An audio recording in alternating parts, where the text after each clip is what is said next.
Good evening and welcome to Pakistan Today News from our London studio. I'm Victoria Lane. We begin with rising tensions in the Middle East, where Iranian President Masoud Pezeshkian has voiced support for diplomatic efforts to reduce conflict in the region.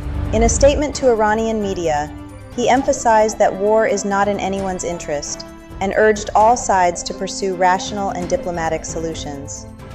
Meanwhile, Speaker of Iran's parliament Mohammad Bagher Ghalibaf confirmed that talks with the United States are continuing, but stressed that Tehran remains fully prepared for any possible scenario.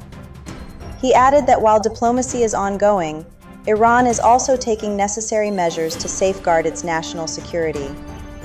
In a related development, Iranian Foreign Ministry spokesperson Esmail Bakai has acknowledged Pakistan's role in promoting peace, but expressed deep mistrust toward the United States. Speaking at a news conference, he said Iran has no intention of participating in a second round of talks at this stage, citing concerns over Washington's reliability. Bakai accused the U.S. of undermining diplomacy, violating ceasefire agreements, and carrying out aggressive actions, including a naval blockade and attacks on Iranian vessels.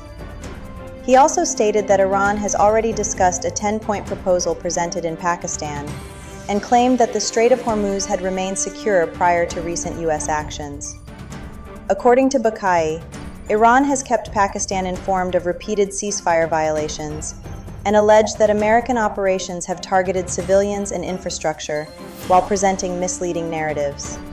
Turning to Israel, Prime Minister Benjamin Netanyahu has warned that the confrontation with Iran is far from over. Speaking in occupied Jerusalem during a meeting with Argentine President Javier Milei, Netanyahu said Israel is effectively in a state of war with Iran, and that new developments could emerge at any moment.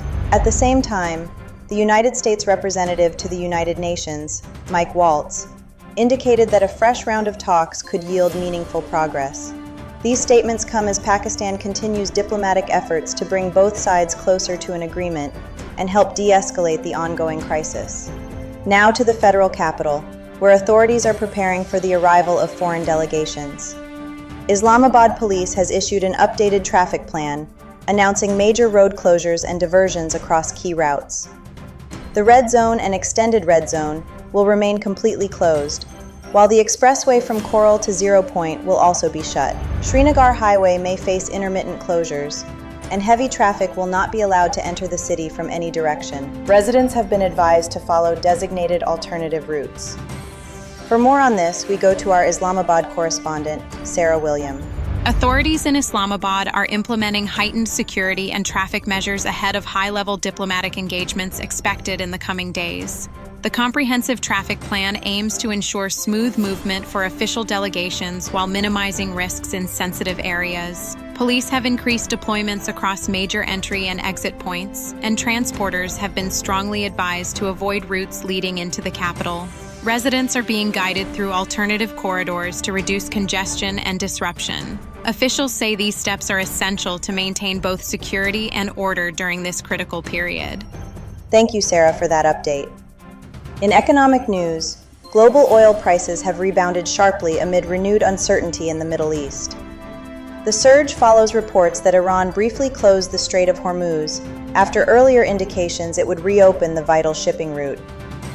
Benchmark crude prices, including West Texas Intermediate and Brent crude, climbed significantly after previously falling by as much as 11%.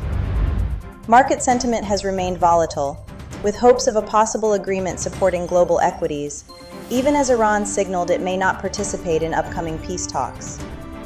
Tensions intensified further after reports that a U.S. Navy destroyer seized an Iranian vessel, prompting warnings of retaliation from Tehran. Meanwhile, Israel's military has issued a warning to Lebanese civilians, advising them not to return to dozens of villages in southern Lebanon. Military spokesperson Colonel Avichai Adrei said Hezbollah continues activities that violate a recently agreed ceasefire. He stated that Israeli forces remain deployed in what he described as a defensive zone, and urged residents not to cross south of the forward defense line until further notice, citing safety concerns.